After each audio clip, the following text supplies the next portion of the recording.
you can talk on things. Wait, who doesn't have enough paper?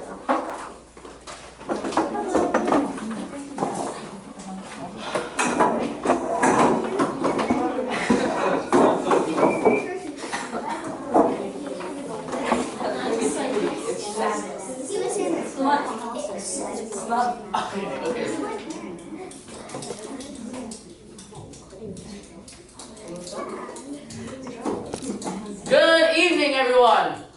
You guys are the public speaking camp. You guys gotta do better. Good evening, everyone. Good evening. Welcome to the public speaking summer camp. Megan and I are very excited to see you here. We spent a lot of time preparing for the summer camp, so we hope to give you a fruitful experience for the next 2 weeks. Many of you guys are probably seeing public speaking as a danger to avoid, so you guys are probably scared of it, but hopefully after you've learned some things about public speaking and gained some experience, you'll start to enjoy it and like it, and you'll enjoy every chance you get to express yourselves. Public speaking is a beautiful thing. Let's start to enjoy it. Okay, with that, my name is Richard Zhao. I'm an incoming freshman at Howard High School. My favorite color is red, and I started my public speaking career in 4th grade, right around your age. I started it at the Capitol Debate Public Speaking Camp. Then I went to their travel debate team for a year, and after that, I went to join my school debate team.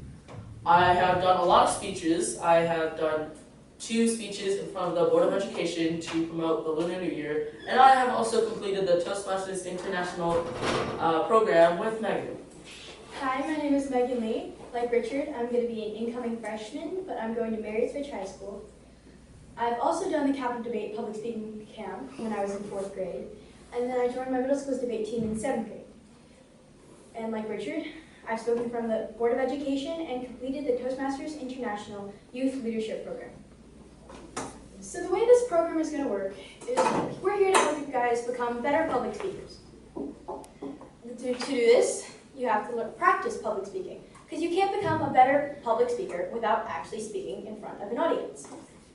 And to achieve this, we have 6 steps that we're going to use to set you on your way to being the best public speakers you can be.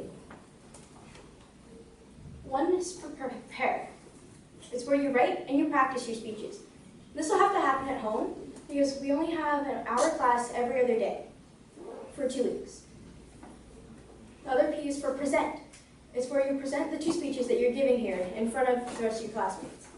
Your first speech will be a self-introduction. It's where you talk about yourself. The second one is something you're interested in. After that, we have listen, where you listen to the other 10 classmates, and maybe you can learn something from them, from the way they talk, to hand gestures, to maybe their posture. After that, we have evaluate. It's nothing serious, it's just where Richard, I, or the occasional guest speaker like Jenny, will give you pointers on how to improve and tell you what you've done well so you can do that again. And then you have impromptu. Those are speeches that are given right on the spot, without preparation. We call them table topics. Richard or I will give you something simple, like, tell us a speech about your best friend. Or, like, what's the best vacation you've ever had? It's nothing to stress about, because we'll have a lot of games to practice in class. And on the last day, we'll have a fun table topics competition. Just a nice way to end out our 2 weeks here. And lastly, you have leadership. Leadership can't actually be taught, but we can teach public speaking. And like James Hume said, the art of communication is the language of leaders. Thank you, and I hope you guys have a great 2 weeks with us. Well, now that you guys know us, I want to kind of know you guys. So let's play an introduction game. How this introduction game is going to work is we are going to pair you guys up into pairs of 2, and we are going to have you interview each other. You want to interview your partner and ask questions that you would think the rest of us would want to know about them. And then, after 3 minutes or so is up, we will call on you guys and you'll come up and present your partner and they will present you. Okay, so let's go pair them up. Oh, okay. Let's do an example. So, like an example, I could say, after I've interviewed Richard, I can say, this is Richard Jello. He's 14, but secretly, he's 3 years old. His favorite,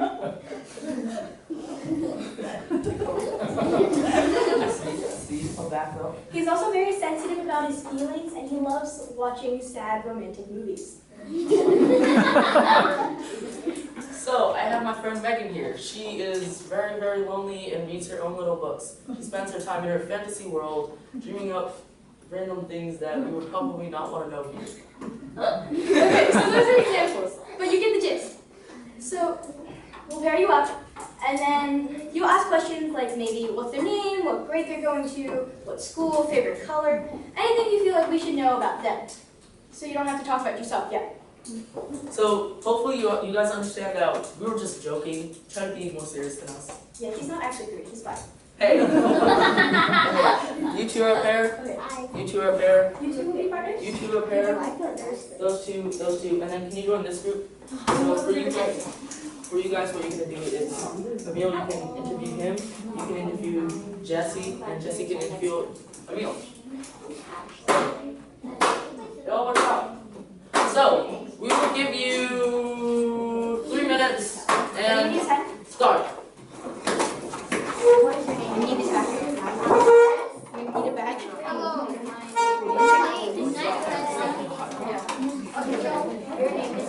You guys can write it on the back of the paper, you can write wherever. Okay. You can write here and Okay. So Jesse, you might want to move your chair over here.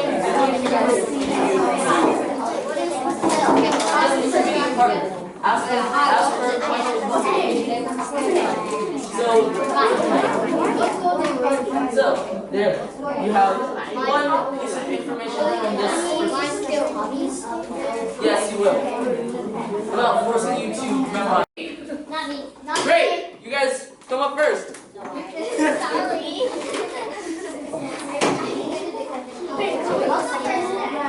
Come up to the podium and introduce your partner. Guys, Hi, this is Ashley. Her favorite color is any type of blue. Her hobby is art, like painting and drawing. Her favorite animal is a dog. She's going into grade 5, and her favorite sport is swimming. She likes games, the game of life, including board games and electronic games, and her favorite food is potatoes. That's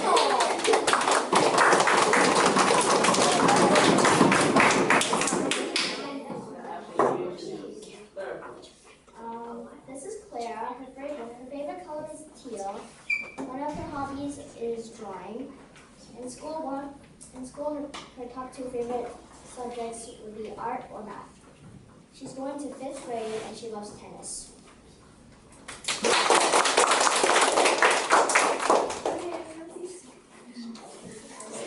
so next, how about you two?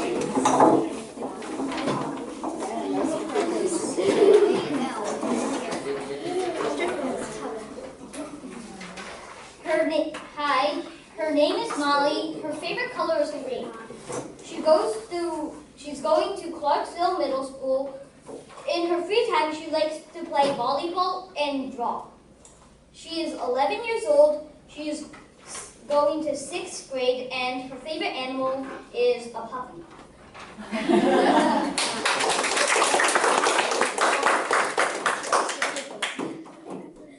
So his name is Ryan, and he is 9 years old, and he's going to, he is in Elchester Elementary School, and he's going to 3rd grade. His favorite color is red, and one of his hobbies is basketball, and another is soccer, and his favorite animal is a parakeet.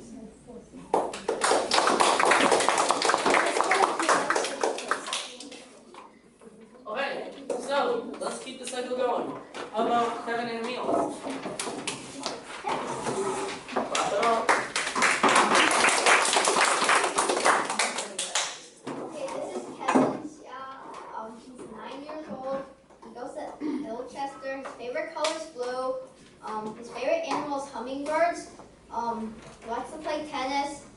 He likes pizza, and he likes Christmas. His favorite holiday is Halloween.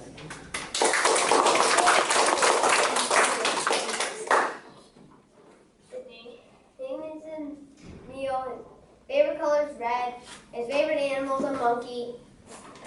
And that's pretty much all I got. How about you two?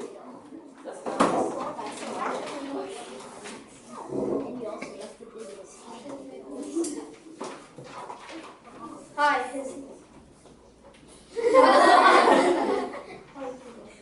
Okay, his name is Jesse. He's in Centennial Lane and he's going to 5th grade. His favorite color is orange. His favorite sport is volleyball. He doesn't have a favorite hobby and his favorite food is ice cream. He also doesn't watch TV and his favorite animal is a carrot. He's going to Ronco Middle School this fall. His favorite color is blue. His favorite sport is soccer, and he's going to 6th grade. And his favorite animal is a dog.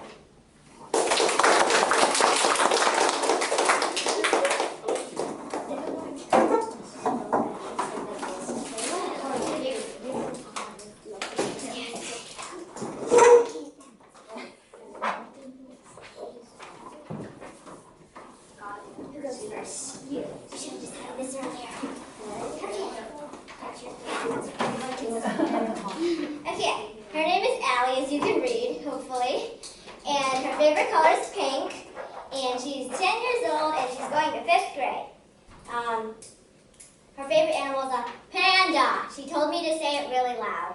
And because she loves it. And one of her hobbies is to read.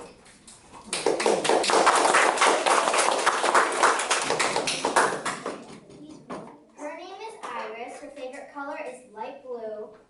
Her favorite animal is a cat. She plays the piano. She goes to Ilchester Elementary and is currently going to the 5th grade. And she's 10 years old.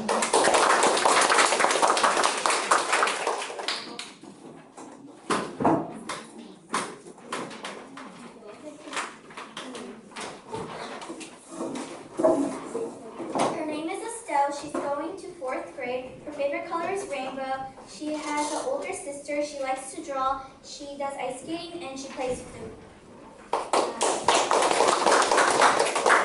Her name is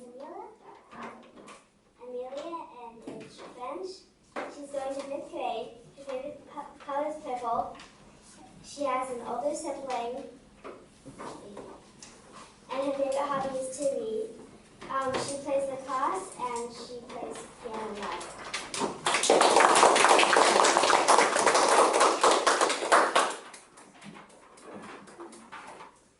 So, now that we all know each other, let's welcome our guest, Jenny Zing. I don't know how to say her last name, I'm sorry. She has graduated from University of Maryland Business School 5 years ago, and now she is working as a product manager at Accenture Consulting, correct? Yeah. Okay. And round of applause. Also, very importantly, my favorite color is purple, and my favorite animal is a shark, which I actually have a stuffed version that's like this big, and I made a sweater for it. So it's pretty cool. Yes, a sweater. Like I needed a sweater. Yeah. Anyway, okay, so I think my topic for today that they told me to talk about is how important public speaking is. I do feel like I'm kind of preaching to the choir because you guys are at a public speaking camp. So I think you guys already have a sense of public speaking is important. But I think I'll try to keep this short and sweet and just talk about, why it's important to build skills in public speaking and, how much it'll mean to you later on in life. So Richard talked about it earlier, but public speaking is one of those things that I think most people feel really nervous about. Because it's like getting up in front of a group of strangers and putting yourself out there. And what if they laugh at you? What if you say something wrong? What if you get tongue-tied and aren't sure? It's a really common fear, and even adults are really afraid of public speaking. It's not something that people normally pick up. It's definitely a skill that you get better with practice, and practice is really the most important thing because you need to get comfortable with standing in front of a group of people, and basically putting yourself out there and hoping that, you know, they won't laugh or you won't say anything really stupid. And if you do, it's okay. Don't worry about it. But I think you guys are in 4th and 5th grade, so you probably haven't had a lot of exposure at this point to why do you even need to do public speaking. I think some of you might even think this is kind of like learning long division, where you ask your teacher, like, do I really need to use this in the future? Would I really have calculators? But public speaking is actually used more and more as you guys get older. So, you know, once you go into middle school, you'll start having assignments where you have to present to your class, where you have to get in front of them and, you know, tell them about a topic that your teacher assigned.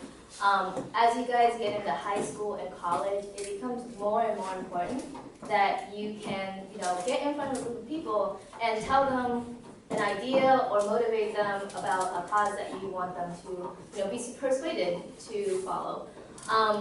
And especially when you get into, you know, adult life and have a job, that is where it actually becomes really important. Because these days, everyone's job really is about like working with other people. And you know, to be able to work with other people, you have to be able to communicate so that they know what you're trying to tell them. And public speaking really is, you know, the term public speaking seems so formal, but it's really about communicating to other people so that, you know, you can get what you're trying to say across and for them to understand you.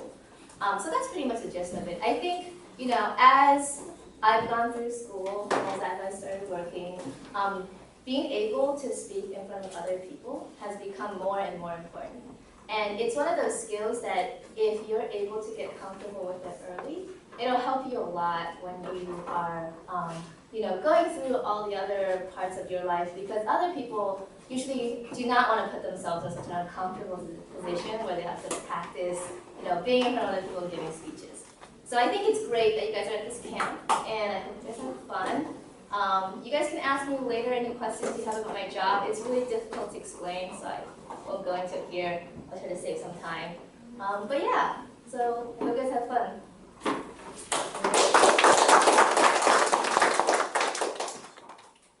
Okay. So, who knows how to do a proper handshake? Oh, I do. That one.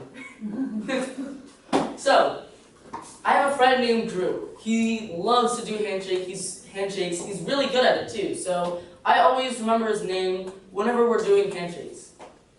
So, let's see your proper handshake. Okay. Do any of you guys know what was wrong with that one? That one. Allie. You sort of walk forward. So, I think you're getting on the, you're on the right track. The one in the green shirt. Too long. No. Allie's was closer. Alex? She had a seizure while doing it. Again, Allie's was a bit closer. Sarah? You should. Allie was still closer. Sort of. How about I just give you the answer? She was way too close. So that means like when you're way too close, it kind of just personal space sort of mostly. So, you know, my bubble. So let's try that again. Okay. What was wrong with that one now? Kevin. You guys are too far. Correct. You were, wow, okay. The reason why you don't want to be too far is because then it looks like you're just trying to be rude and just like you. So you want to be two forearms away. So then you can shake. Because it's not too close but not too far. Okay, let's try again. So what was wrong with that one? Iris. She forgot her hand, which way to put her hand. Correct. You always shake with your right hand because apparently lefties are not allowed in this society. In this right. Hey, okay. Always shake with your right hand. Okay, let's try that again. Okay, what was wrong with that one? Let's try calling on someone new. Emil. Oh, so you're trying to look at your hand? Yes. Okay, I'll just give it to you because that was pretty much correct. You always want to look them directly into the eye to show respect, and you don't want to look down because naturally your hand's just going to go there. Okay. Okay. What was wrong with that one? Did any of you guys see it? Clara. Well, the thumbs are out of it. Close. Let's try doing that a bit slower. Let's flip her hand over. Did anyone see that? Ashley. The fingers are like all the way down your wrist. Correct. You do not want to have your fingers anywhere past the wrist. You want to keep it before the wrist to show respect, because if it's over the wrist, that would show dominance or like just I'm better than you. I don't know why. Hey, we don't discuss that here. But it just shows like kind of like no respect. So let's do a correct one. Notice how none of our fingers are passed. That is a correct one because that shows respect. So what did we talk about first? The very first thing. Let's see your memories. Iris. Oh, it was like we were moving too close. So distance for D. Okay, what was the next one? Clara. Too far? That was part of distance. What was after that one?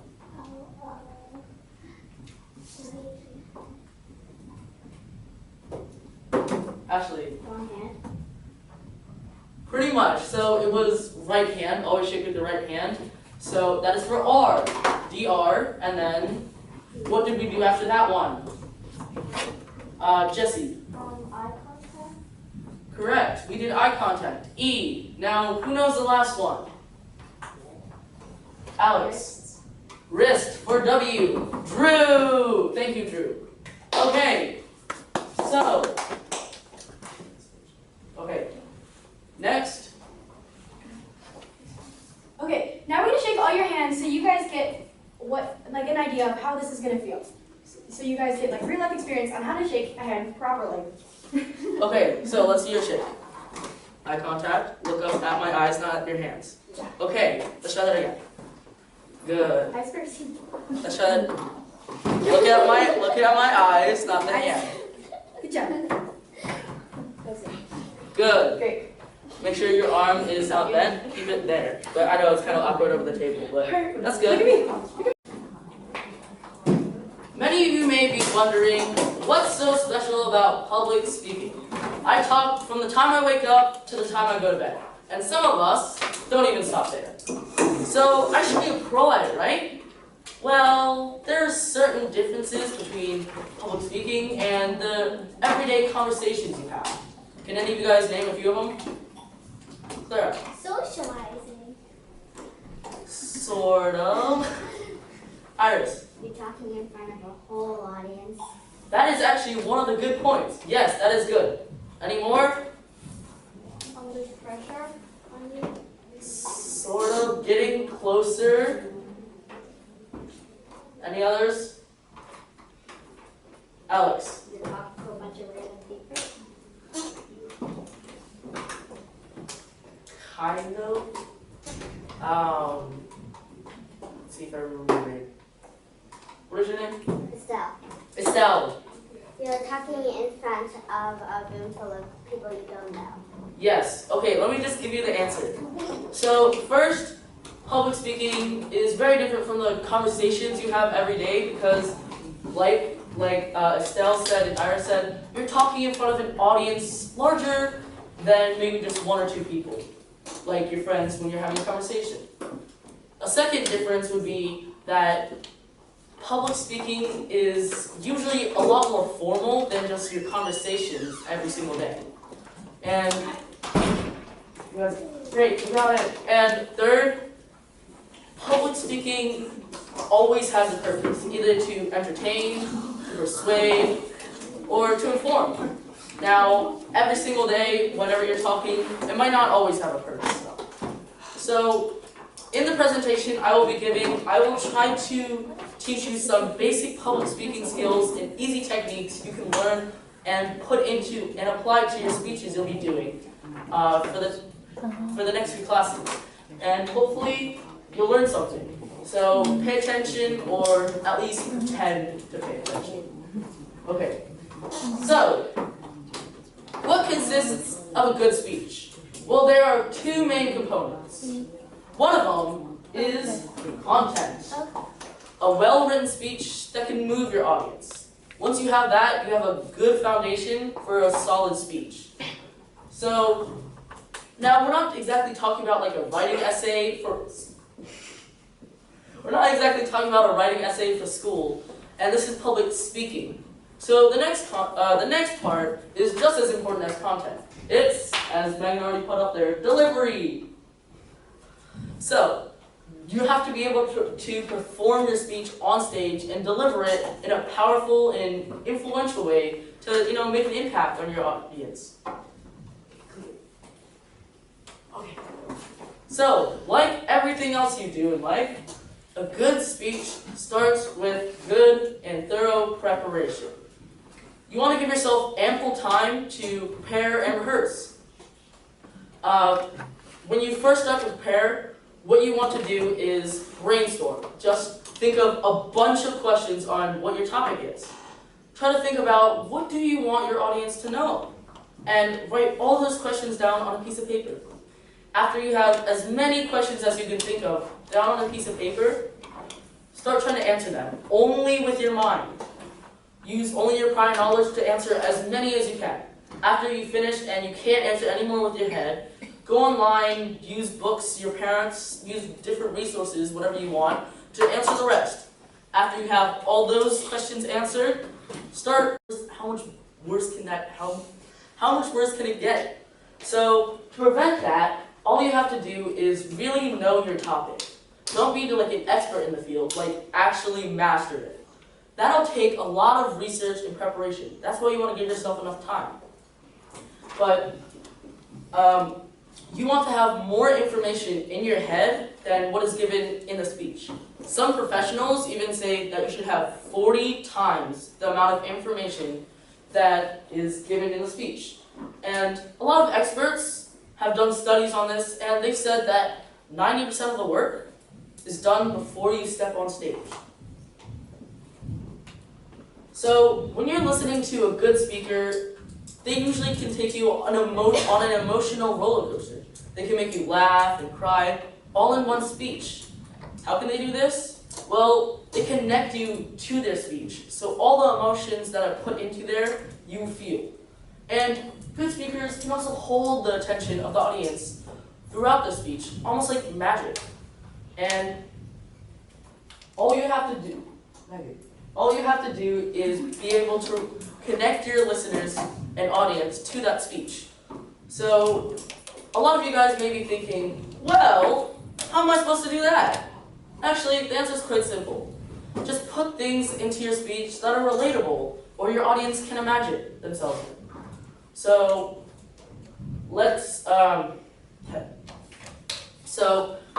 once you can get all of your audience to relate to your speech, they will most likely listen.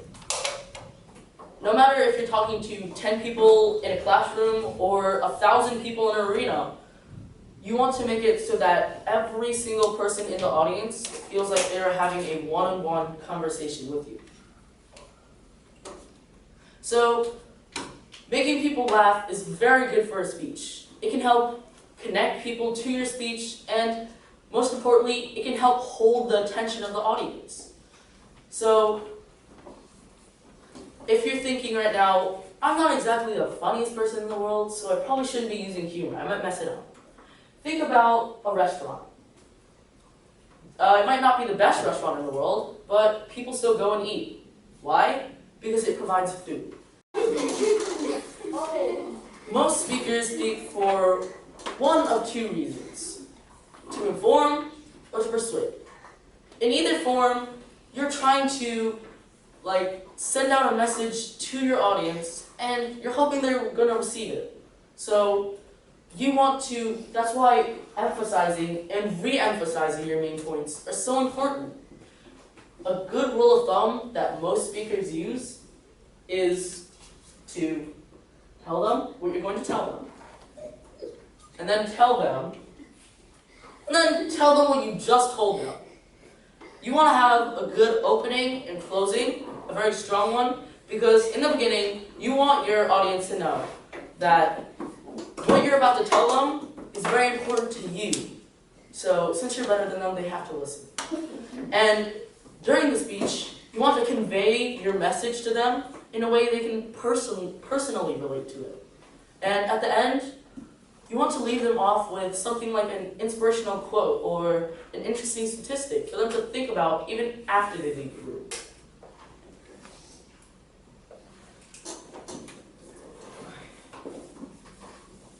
So,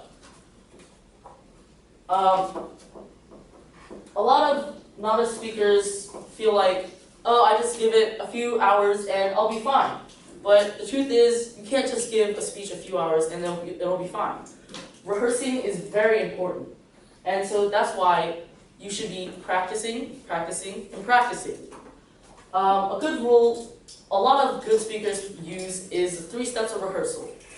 First, you want to run the speech through your mind by yourself. So don't speak it out loud, just keep it running through your head. Run it through your head when you first wake up. Run it through your head again when you're at recess or lunch, if you're not too busy playing around with your friends.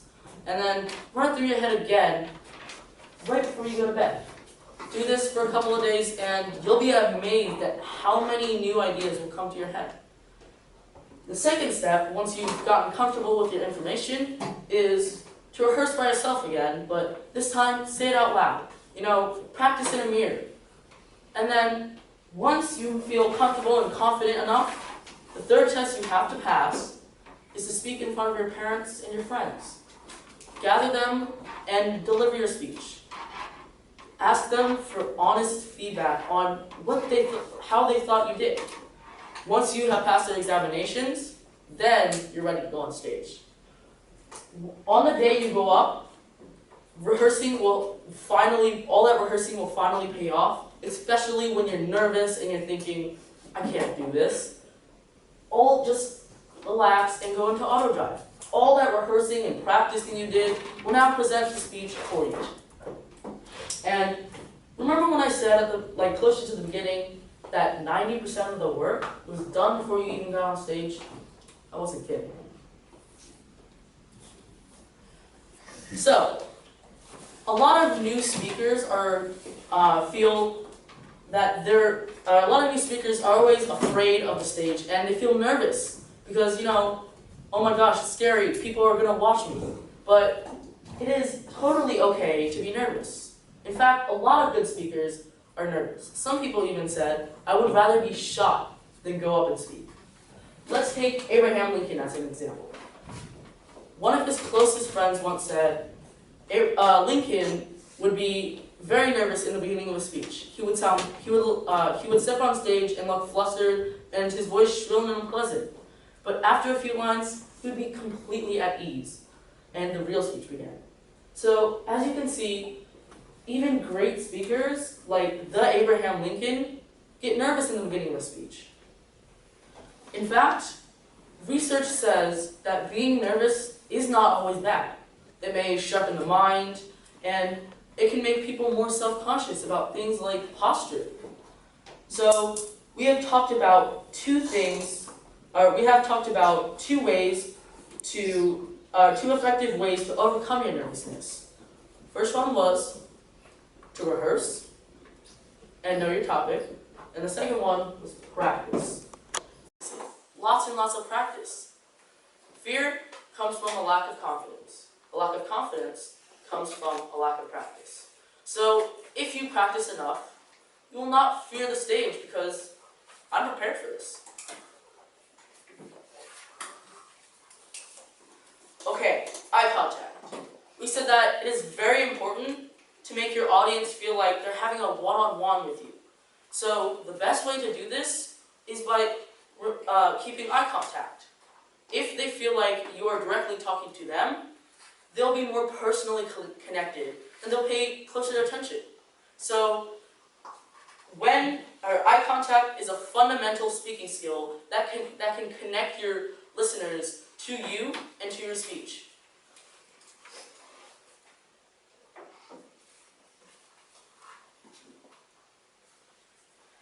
So consider your speech as your on-stage performance, and your voice is your instrument. Seeing that most of you have played at least one musical instrument, you guys have all been to a recital at least once. So the basic requirement for a recital would be loud and clear. So is your voice in your speech, because that is your performance. You want to be able to change the pitch and the tone of your voice to match the speech you are trying to say, trying to deliver. Stress key words and phrases. So, for example, let's say I bought a book for $100. That sounded plain and boring and monotone. What if we tried stressing it a bit, stressing keywords and changing the pitch? I bought a book for $100. Now, all of a sudden, that $100 sounds like a lot more money. So, tone and pitch are all very important.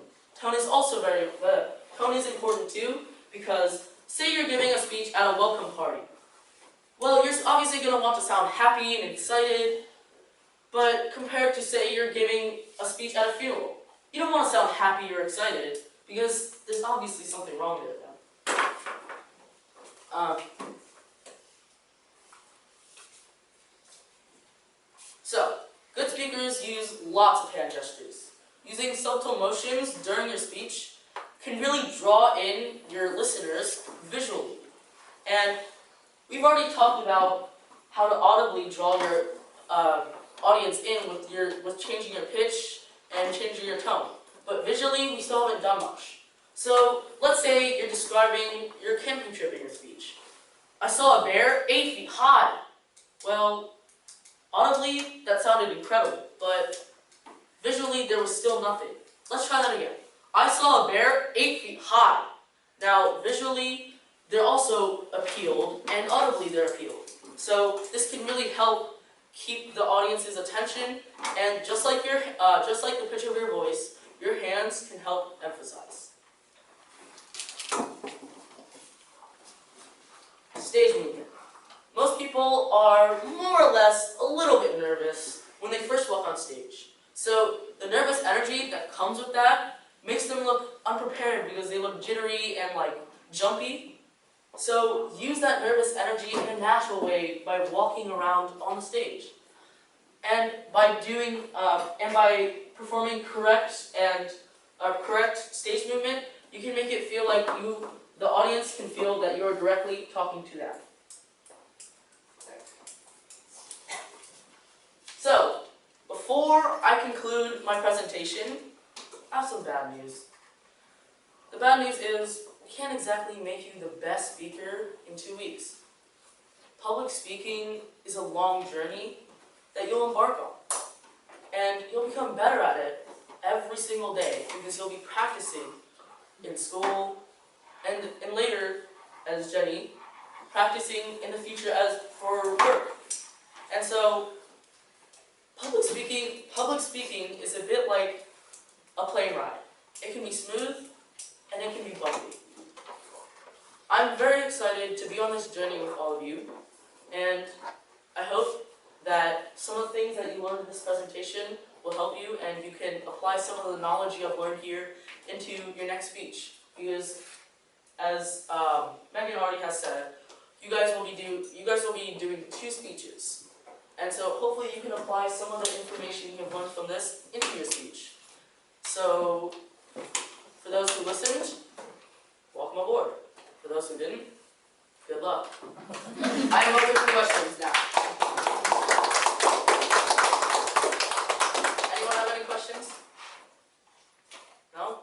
Okay, that makes my life easier. What's the biggest thing? Okay, so next we will have Megan do a demo speech, because your next speech is going to be about introducing yourself.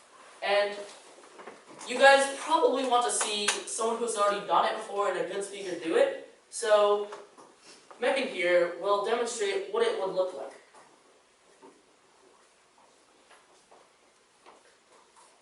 My name is Megan Lee.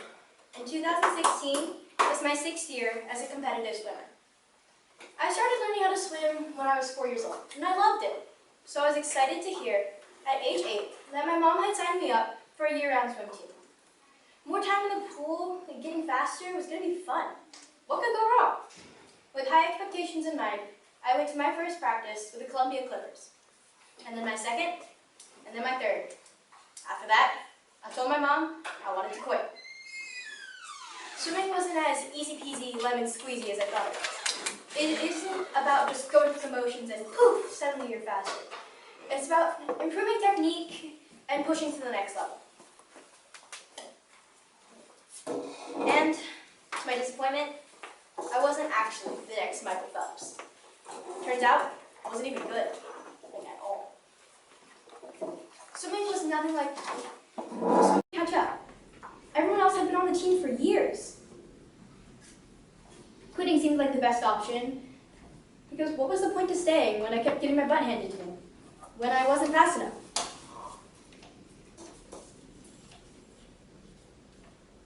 I was quitter talk in human form. I have to thank my mom for not letting me leave. She made me promise that I would stay for one season, 11 months. And if I still wanted to quit, I wouldn't be going back to the Columbia Clippers the next year. It was like the end of the world. 11 months? I wouldn't last 11 days with the way things were going. Now, 6 years later, I'm going to high school, and I'm almost 15. Soon, I'll be starting my 7th season as a Columbia Clipper. I'm not forced to go to swim practices anymore. I want to go. I don't dread swim meets like they're some terrible thing of doom. They're actually pretty awesome. I love spending time with my friends. Friends I wouldn't have known existed without swim team. I've learned how to work hard and how to persevere.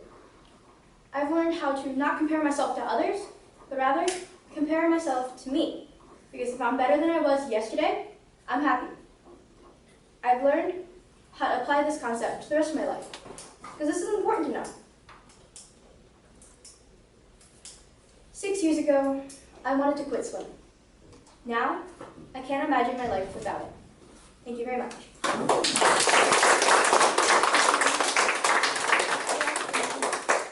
So next we will have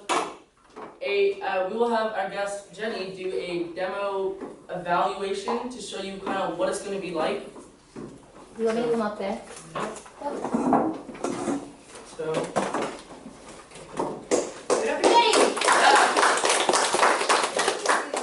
What? Just kind of say what's great about Megan and what she can improve on. Alright, I'm doing this on the fly. So Megan did a really good job in her speech in that she was making a lot of eye contact the entire time through. Right? She was interacting with you guys, looking at your faces, making sure that you're engaged. She also did a really good job pausing whenever she's transitioning through different ideas. Like as she's going through her speech, she started out saying like, oh, like she's going swimming, it's really great. And then she'll like pause before she goes into her next segment about, how swimming turned out to be really tough. And so on, like that is really good in terms of, keeping a good flow for the speech and, making sure that the storyline conveys. And I also think Megan did really good with the intonation in her voice. She showed when she was excited, she showed when she was disappointed. So you really got the emotions as you listened to her. And I think lastly, Megan ended the speech really well. She ended on a note that, leaves you thoughtful, right? She said, she started out not sure about swimming, and now it's one of the best things in her life. So we're happy. So thank you, Jenny. Now I'm here to explain how you guys are going to do your own self-introduction speech. So, I'm talking to you right now. And you definitely don't have to memorize. Like, note cards, or type out your speech, and as long as you know what you're talking about, you're good. But, tip, remember to keep your writing or your font big so you don't lose your spot while you're talking, because that's kind of awkward. It's just like, la da da da da, oh, wait, where did I go? It's that kind of thing. So, tell us a story about yourself. Tell us what you think we should know that tells us about you. So, because we're going to be spending the next 2 weeks together, and I hope I get to know you all really well. So, good luck, and I know you can do this.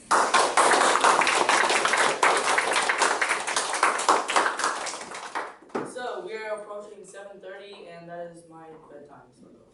And so, what have we learned today? We have learned actually, first we learned a bit about all of us. You guys know me and Megan, or Megan and I, and we know all of you, so that's a plus. We have learned why public speaking is so important and why we should be starting so early. And we have also learned basic skills on how you're gonna speak and present your speech, I guess. We have also learned how to do handshakes. We have seen a demonstration of what the speech will look like, and you have learned about the requirements you need to fulfill in your next speech. So I am going to end it off here, but I will be emailing out everything that happened today and what the schedule is going to be like the next time we meet. And if you guys have any questions, just meet me or Megan after class. So, yeah, class adjourned. Goodbye. Leave now.